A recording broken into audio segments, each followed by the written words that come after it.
Egyptology consists of various mysteries that have long been a source of intrigue for archaeologists and the public alike. One such mystery is the continuous, unended search for Cleopatra's tomb. Cleopatra was a well-known character in ancient Egypt. She was a pharaoh in her own right, ruling Ptolemaic Egypt for 21 years until her suicide in 30 BC when Egypt fell under the hands of Rome. One of the riddles that ancient historians and archaeologists are trying to solve is the site of Cleopatra's tomb, which is thought to give a valuable insight into Cleopatra's life and death. Did she get her wish of being buried alongside her great love, Antony? Is Cleopatra's lost tomb really Antony and Cleopatra's tomb? What are the prevalent speculations about its location? If these are some of the questions coming to your mind, then worry no more, as in today's video, we are going to shed light on questions like these. Hello everyone and welcome back to the channel. Before moving on to the main topic, let me share an interesting fact with you. The Egyptians created the 365-day calendar. Yes, the ancient Egyptians established the 365-day calendar in order to predict the annual flooding of the Nile. Experts have been looking for Cleopatra's tomb for decades. Archaeologists are still looking for the mausoleum of the last Egyptian queen, and there are several theories as to where she was buried. Cleopatra VII took her own life on August 12, 30 BC, in a moment that has been immortalized many times. The last queen of Egypt died in a manner befitting of celestial grandeur due to the snake poison. The 39-year-old was buried next to her great love, Marcus Antonius, as per her desires. The tomb of Cleopatra, the final queen of Egypt, which has been lost for more than 2,000 years, has long been a mystery to both archaeologists and the general public. Although media stories have implied that the discovery of a lifetime is imminent, experts say there are very slim odds of discovering Cleopatra's tomb. According to recent media rumors, this tomb is soon to be found at a location named Taposiris Magna, which is roughly 31 miles west of Alexandria. An excavation team directed by Kathleen Martinez has been working at the site for the past 15 years, uncovering artifacts from Cleopatra's reign, including a cache of coins. Similar news stories about an upcoming tomb discovery also circulated recently. Soldiers have long assumed that Cleopatra was buried at Alexandria, a historic metropolis that collapsed into the Mediterranean over 1,000 years ago. Martinez, on the other hand, feels Cleopatra had other ambitions for her body. Martinez analyzed old Roman writings and investigated 21 possible Cleopatra burial locations, but only one fit her theory. However, a number of experts on Cleopatra have informed that it is highly improbable that she was interred at Taposiris Magna. Additionally, they all concurred that the chances of discovering her grave are small. Many academics think that Cleopatra would have been interred at Alexandria, maybe in a location that is now submerged. According to former Egyptian Secretary of State for Antiquities, Zahi Hawass, there is absolutely no proof that Cleopatra's tomb might be at Taposiris Magna. Hawass said that after spending more than 10 years working at the site with Martinez, they were unable to uncover any proof that Cleopatra and Antony were interred there. According to Hawass, I now think that Cleopatra was interred in her tomb, which she erected close to her palace and is under the river. Her grave won't ever be discovered. Due to coastal erosion over the previous 2,000 years, a portion of Alexandria, which houses Cleopatra's palace, is now underwater. Even if the tomb is not submerged, historians claim it is likely that it was destroyed in antiquity or that it is buried beneath current construction in Alexandria. A few experts also noted that there is a significant likelihood it was stolen in the past. Although previous efforts looked into Cleopatra's palace, there are currently no projects looking for Cleopatra's submerged burial.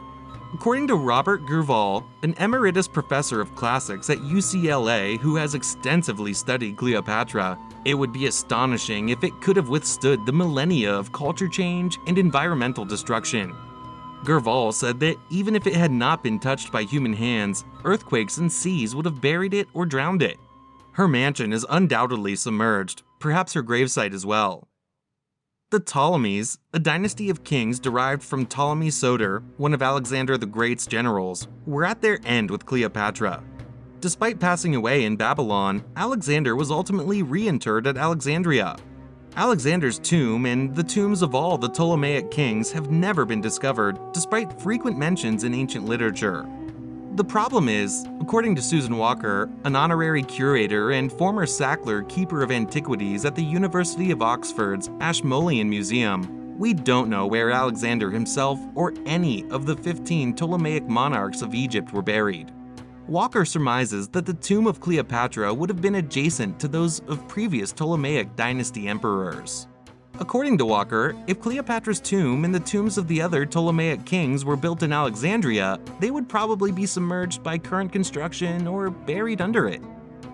Because Cleopatra identified with the goddess Isis, who was both sister and wife of the god of the dead, Osiris, Martinez has hypothesized that Cleopatra might be interred at Taposiris Magna. Godinho, a senior lecturer in Egyptology at the University of Liverpool and the host of a recent documentary on Martinez's work, stated that Kathleen had proved the presence of a Ptolemaic-era Isis temple within the larger Osiris temple that dominates the site, building on work at the site by a Hungarian mission. We can declare with certainty that Taposiris Magna was active throughout Cleopatra's reign if we combine this with a trove of coins bearing Cleopatra's picture and other Greco-Roman era findings, not the least of which are remains of statues and mummies, said Godinho. However, despite more than 10 years of investigation at Taposiris Magna, archaeologists have not discovered Cleopatra's tomb, and the majority of academics' live science spoke to remain dubious that it really exists. Over the years, Kathleen's missions have focused on the Osiris temple itself and the expectation that Cleopatra's burial would be located inside its boundaries, close to her goddess. This has so far had no effect. The fact that religious leaders rather than kings appear to have been buried at Taposiris Magna is another issue.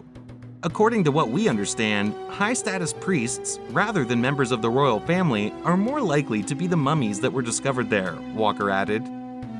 Many of the academics also brought up the fact that historical writings claim Cleopatra's mausoleum is in Alexandria, while Taposiris Magna is really 31 miles away. Recently, Martinez's crew has started working in Taposiris Magna to uncover a necropolis. It's extremely common for Egyptians to wish to be buried close to their powerful kings, and Kathleen Martinez has unearthed some amazing findings nearby that are included in the documentary movie, including a mummy that was originally wrapped in gold leaves. Godinho remarked, alluding to other Egyptian graves crowding around Cleopatra's tomb, "This undoubtedly makes excellent TV, but arguing that individuals at this location are crowding towards Cleopatra's tomb, particularly, is a challenging case to make her grave." Although there is no proof that Cleopatra was interred in Taposiris Magna, this does not lessen the significance of the location. It's important to note that this location is more than just Cleopatra. Archaeological research is expected to shed light on its role in trade between the Mediterranean and the African continents, as well as its religious practices and beliefs regarding the afterlife, as well as its social structures and population. The question of how long this location has been used is another consideration. We shouldn't focus on Cleo alone and should keep the wider picture in mind instead, added Godinho. Which archaeologist theories seem right to you? Let us know about your thoughts in the comments section.